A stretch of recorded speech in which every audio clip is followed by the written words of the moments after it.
एक और बड़ी जानकारी, राजा मर्डर केस में जो चौथे आरोपी है उसकी आज पेशी का दिन रहेगा। कोर्ट में पेश किया जाएगा चौथे आरोपी को आज। और ट्रांजिट रिमांड की मांग करेगी पुलिस। इस वक्त की बड़ी खबर आ रही है। रिमांड में लेकर के पूछताछ करेगी पुलिस। 3 आरोपियों की ट्रांजिट रिमांड मिल चुकी है और चौथे आरोपी को कोर्ट में आज पेश किया जाएगा और उसकी भी ट्रांजिट रिमांड मांगेगी पुलिस।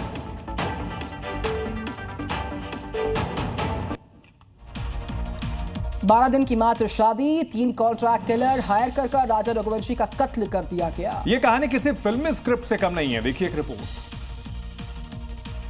राजा रघुवंशी केस में सोनम का बॉयफ्रेंड राज कुशवाहा एक अहम कड़ी है। पुलिस सूत्रों के मुताबिक राजा रघुवंशी की हत्या के लिए सोनम के प्रेमी राज कुशवाहा ने कॉन्ट्रैक्ट किलर हायर किए। राज खुद शिलांग नहीं गया, लेकिन वो फोन पर लगातार संपर्क में था। 3 कॉन्ट्रैक्ट किलर शिलांग में ही मौजूद थे। इसके बाद वो चेरापूंजी पहुंचे, जहां तीनों सुपारी किलर ने राजा रघुवंशी की हत्या कर दी। अब पुलिस की पूछताछ में खुलासा होगा कि क्या तीनों किलर का आपस में कोई कनेक्शन है। क्या तीनों आरोपी राजा रघुवंशी और सोनम के शिलांग पहुंचने से पहले वहां पहुंचे या बाद में, और क्या तीनों आरोपी अलग अलग पहुंचे या एक साथ। पुलिस की जांच के बाद ही इस मामले से पर्दे हटेंगे। सोनम रघुवंशी से जुड़ी बड़ी खबर आ रही है। सोनम को मेघालय लेकर गई है पुलिस। मेघालय पुलिस सोनम को लेकर निकल गई है। शिलांग में रिक्रिएट कर सकते हैं क्राइम के सीन को। गाजीपुर की सीजेएम कोर्ट ने इजाजत दी है। कोर्ट ने 72 घंटे की रिमांड मंजूर की है। तो शादी के कुछ ही दिनों बाद कॉन्ट्रैक्ट किलिंग से पति का कत्ल कराने का आरोप सोनम पर लगा है और मेघालय पुलिस सोनम को लेकर के गई है और शिलांग में सीन रिक्रिएशन हो सकता है। और इस बीच पटना में जो फुलवारी शरीफ थाना है वहां पर अभी फिलहाल रखा गया है सोनम को, और कुछ ही देर के बाद रवानगी हो जाएगी सोनम रघुवंशी की।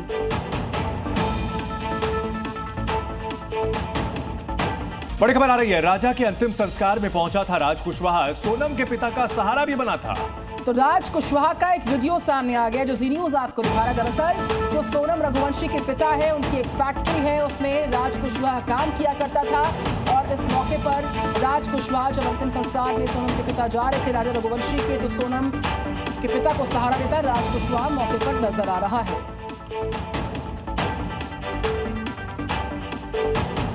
और आगे आप देखिए राजधानी दिल्ली की टॉप 5 खबरें।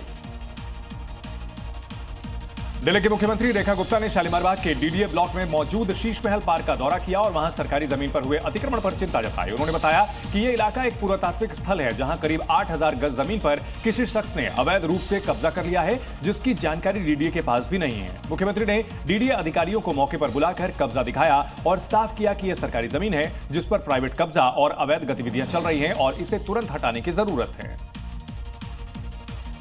दिल्ली कांग्रेस अध्यक्ष देवेंद्र यादव ने नेहरू विहार पहुंचकर 9 साल की बच्ची के परिवार वालों से मुलाकात की, जिसकी हाल ही में रेप के बाद हत्या कर दी गई थी। उन्होंने घटना को दरिंदगी की हद बताते हुए दिल्ली सरकार और 3 इंजन वाली बीजेपी सरकार पर तीखे सवाल उठाए हैं। यादव ने यह भी कहा कि कई दिन बीत जाने के बाद भी आरोपी फरार कैसे चल रहा है, पुलिस अब तक क्यों नहीं उसको पकड़ पाई है। उन्होंने पीड़ित परिवार को हर संभव मदद का भरोसा दिया।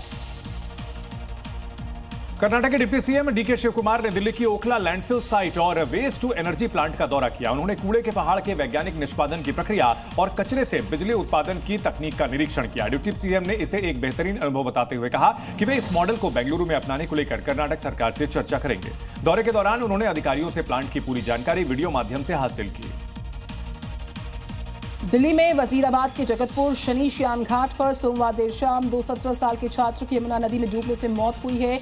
मृतक गोपालपुर गांव और नंदलाल बस्ती के रहने वाले थे। पुलिस ने शवों को नदी से निकाल लिया, पोस्टमार्टम के लिए भिजवा दिया। हालांकि परिवार वालों का आरोप है कि बच्चों की मौत डूबने से नहीं हुई बल्कि इन्हें जहर देकर मारा गया। इस पूरी दुखद घटना से इलाके में मातम पसरा हुआ है। पुलिस मामले की तफ्तीश कर रही और सारी संभावनाओं पर गौर कर रही है। विकासपुरी पीवीआर के पास एक कार में संदिग्ध परिस्थितियों में 55 साल के राकेश कुमार वशिष्ठ का शव मिला। पुलिस को शाम 6:30 बजे सूचना मिली। मौके पर पहुंची पुलिस टीम ने पाया कि गाड़ी खुली थी, लेकिन शव पर किसी भी तरह के चोट के निशान नहीं थे। पश्चिमी जिले के डीसीपी ने बताया कि शव का पोस्टमार्टम कराया जा रहा है। परिवार वालों को सूचित कर जांच शुरू कर दी गई है।